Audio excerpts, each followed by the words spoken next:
Hi everyone, joining us virtually live from virtually all over the world. I'm Noha Zmora, head of brand at Kaltura, and I hope you enjoyed our event, learned a thing or two, and even made some new friends. We have one session left. Now, you've probably seen him before in Fauda, Six Underground, and most recently Hit and Run, but we know Lior from way back.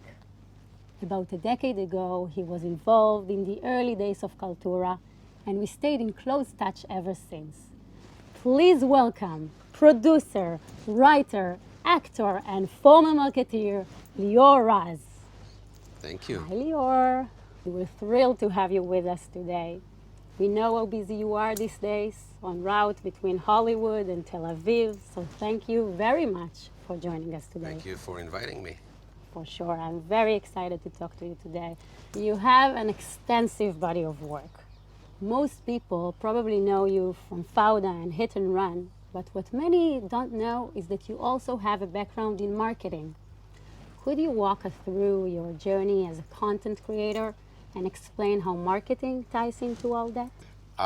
First of all, when I finished the army, the Israeli, I was in the special forces in Israel, and then I left to LA. I worked there as a bodyguard. I came to Israel, back to Israel. I started to work back in the day. It was very like a communication company, technology. It was Tadiran Communication. I was the head of Jerusalem branch, very successful one actually. I was very good in marketing. And then I realized that I want to be an actor, so I studied for 3 years in acting school. But to be an actor, it's very hard. Most of the time, you're not succeeding. You know, most of the time you're getting no and no and no and no. So I wanted to be successful, man. I have a huge ego, so I couldn't stand it.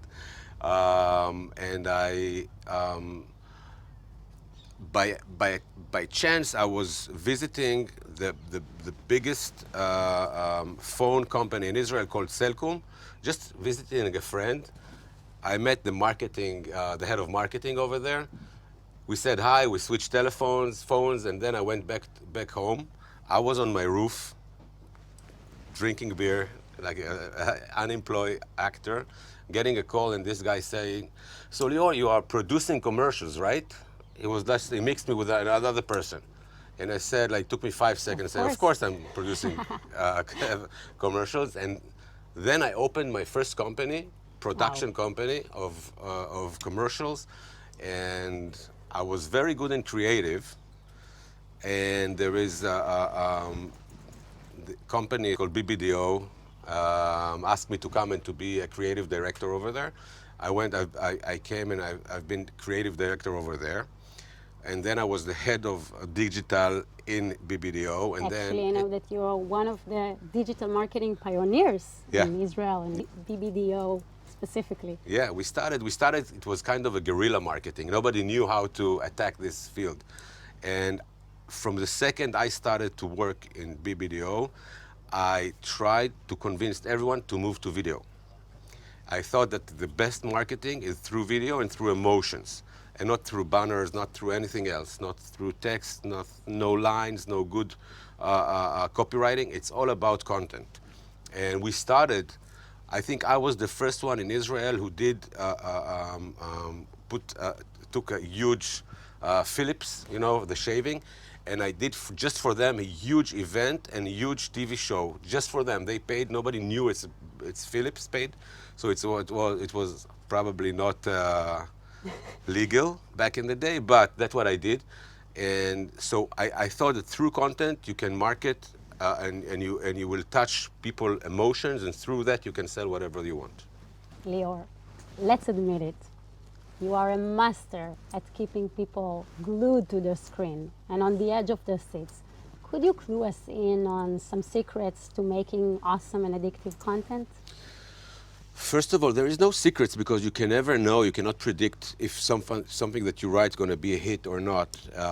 It's all about the emotional journey of the characters, the taking us, the viewers, and we are very invested in their emotions, and and this is one thing. The other thing is not to judge anyone on screen. You cannot judge your characters. You should love all the characters that you write, even if they are the bad guys, if even they are doing cruel and crazy things. So I think, and you need to, that's it, you need to love your characters and to understand that people want to have, they don't need a lot of explosion, they don't need anything big, they just need two people with a huge urge to say what they want, and you want to listen to them and you want to be part of their life. It's very simple, you don't have to be, Yeah, to do super everything. simple. Yeah, And authentic, probably. exactly. And we'll get to it in a sec. And I think this is super interesting and also ties to my next question. As marketeers across the board, understand exactly how valuable quality content is, whether it's videos or blogs or microcopy. But at the end of the day, content aims to sell, not just entertain or educate. So my question to you, Lior, is how do we make content that's entertaining, educational, gets people to buy, and still stands out? First of all, you need to understand the essence of the brand, what you really want to sell, and what do you want to say about yourself. Because people need to connect to you as a brand, and now brands are much bigger than just to being brands. They want to say something to the world. So Storytellers. yeah, so you have to understand what story you want to tell, and when you understand that, so you have the essence. So then you need to create a content that will make people want, now in those days they want to laugh, they want to have fun, nobody want to suffer. We want to be fully commit to the characters that we have, even if it's in commercial, even if it's in blog, even if it's a podcast, doesn't matter. And you want to give them even 2 seconds of joy, 5 seconds of joy. You need to show them that you think and you know that they are very smart, because sometimes we all want to go to the lowest Common ground. common ground for to give people, simple things. But no, people are very clever, and our kids are much cleverer than us. For sure. And our kids want sophisticated content. They don't want to just, they don't want to have simple things, and they don't want us to disrespect them. We need to respect them in order to sell them. I agree. I totally agree. And both of us wanna buy something from a brand that you related to his values. Definitely. And tell me, when you created Fauda, did you have in mind any thoughts about educating the crowds? No. Or was it just an after effect that you could have never expected? When we wrote Fauda, we thought it was just for ourselves. We didn't know that Fauda was going to be very, very successful. We thought that nobody will watch that show, because actually, when we tried to sell it, nobody wanted it.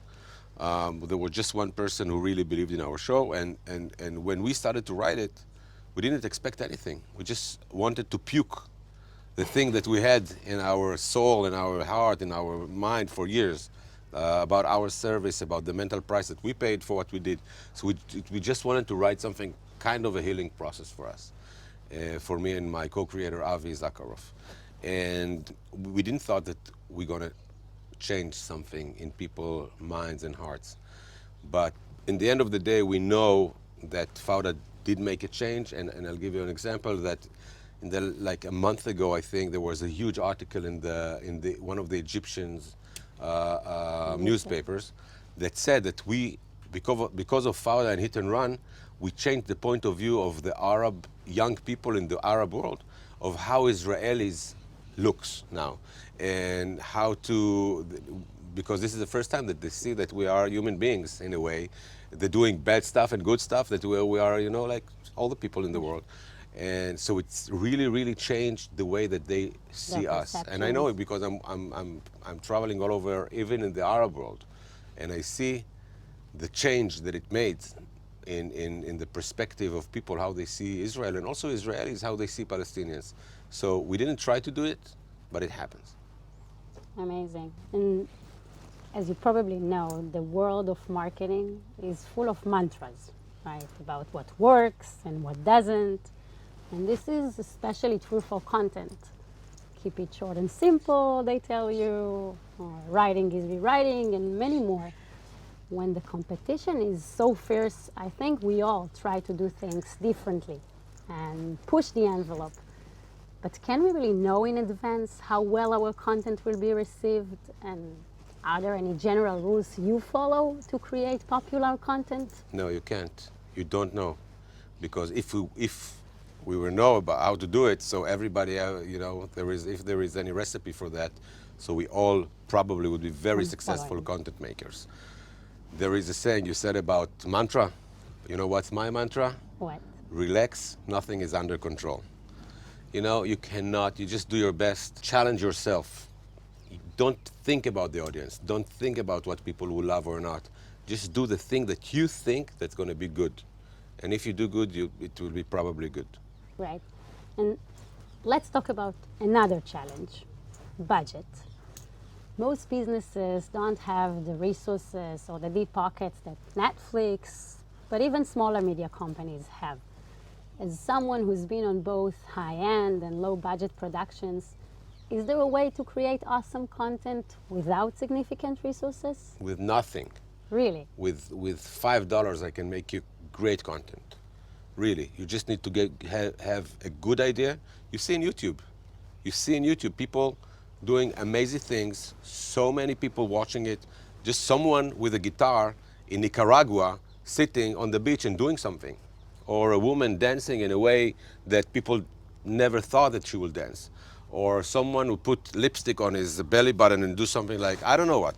You can find a good content. Fauda, we made it in so low budget. It was low budget. It doesn't matter. If it's a good content, it's a good content. If you invest in series, you have to invest in relationships. You have to invest in people. You have to invest in their journey, not about anything else. So, and sometimes because you have a low budget, if you don't have a budget, you become very, very creative. And because of low budget, you have to find out what the real essence of what you want to say. And you're going to find it, and you're going to make it with no budget even. So budget is nothing. I hope that my boss doesn't listen right now. And I hope that my partner in my production company doesn't listen as well. Amazing. Because we also, we just need more budget. Exactly. In recent years, there's a general understanding that whether you are a B2C marketeer, selling directly to consumers, or a B2B marketeer, targeting organizations, marketing is essentially selling products and services to people. So what I'm curious about, Lior, is how do you make your content super personal and create this emotional connection with your audience? There are two different things. In TV shows or movies that I'm writing, I'm just bringing my personal experience, and I'm writing about things that I think that I would love to watch, and I think they're going to move me, okay? In commercials or in content that I know it's for marketing, I'm trying to think about the audience, Who's the audience? What I want to tell him? How do I want to tell him that? And I want to be very intimate with him and with his needs. But I have to understand his needs very, very well in order to do that, even if it's a huge global company or it's just one person that sits in Texas and just by herself. Of course. And it's very easy for marketeers to do things based on their personal experiences, their beliefs and ideas. Yet we must always remember that we are not the customers or users, so at least we do not represent everything or one of them. Perhaps it's not as frowned upon in entertainment, but still, how do you suggest marketeers find this balance between what they like personally and what their audience prefers? First of all, you have to think about yourself. It's just like an actor. You just need to put yourself in the situation of your customer. And when you are there, if you want to make them laugh, you need to laugh Yourself. at yourself, because otherwise you're just trying to do things. You're not really. This is, a good marketeer supposed to feel how his customers' feelings. He have to. Otherwise, he's just shooting in the dark. Exactly. And we want to be very specific in what we're saying and what we're doing. And you have to do some researches, and also focus groups, and just try. First of all, before you go to the campaign, before you start writing, go and start to look what's your audience, what are they watching, what do they like, what is their language, how they speak, how they entertain themselves, and what they drink, what they eat, everything. Just be there like an actor. And then when you're there, you can start thinking the way that they are thinking. Because if we are thinking that, they probably, they think like that, and they do like that, and they eat like that, and we just imagine it, we will not succeed for sure. That's actually an amazing tip. Like an actor prepares for a role, right? Yeah, definitely. You have to embrace the way of thinking of your audience. Otherwise, you cannot sell them anything. Great. And Because you know what? When I was interviewing people to work with me or under me in BBDO or in my production company, if someone was an actor, for sure he have an advantage of anyone else, because he know how to look at the customer, to feel like him, to get connected to him, to understand the way of his feelings, of his emotions, and just because of that, his pains, his needs, everything, and then because he's very, he become part of him, part of the customer, and then you can create for him. That's super interesting. I'll try it myself. I'm doing some courses. Another issue is authenticity. When we present everything as the best and promise them the world, customers see right through the BS. Yet we don't want to be dull. So how can we still create content that excites without compromising on authenticity? You just answered it. You don't compromise on authenticity. That's it. That's it, because otherwise you become mediocre. Okay? So you don't want it to be, you want it to be very successful in what you're saying and what you're doing. Don't compromise on anything in life. Lior, unfortunately, we are nearing the end of our time, but I must ask you one more question. As you can imagine or even recall from your previous career, many of our viewers are hard at work right now, thinking, strategizing, and trying to figure out their plans for 2022. Could you perhaps share with us what's in store for you in the upcoming year? 2022. Yeah. Okay. First of all, we are shooting next 2 weeks. We're starting to shoot Fauda, 4th season. We have another big documentary show that we're doing for a huge broadcaster in the US. Yeah. We have a new TV show for Netflix. We have another new movie for Netflix. Wow. Our hands are full, and we are just creating all day. We are developing our production company in the US.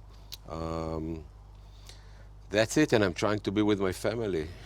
This is the most important thing. Wow, sounds like you're going to have a very busy year. Yeah. Lior Raz, it's been a pleasure. I want to thank you so much for taking the time and talking to us today, sharing your inspiring story and spot-on insights. We can't wait to see your next project, and we at Kaltura will be cheering you from the balcony. Thank you so much. Thank you everyone for tuning in to Virtually Live by Kaltura.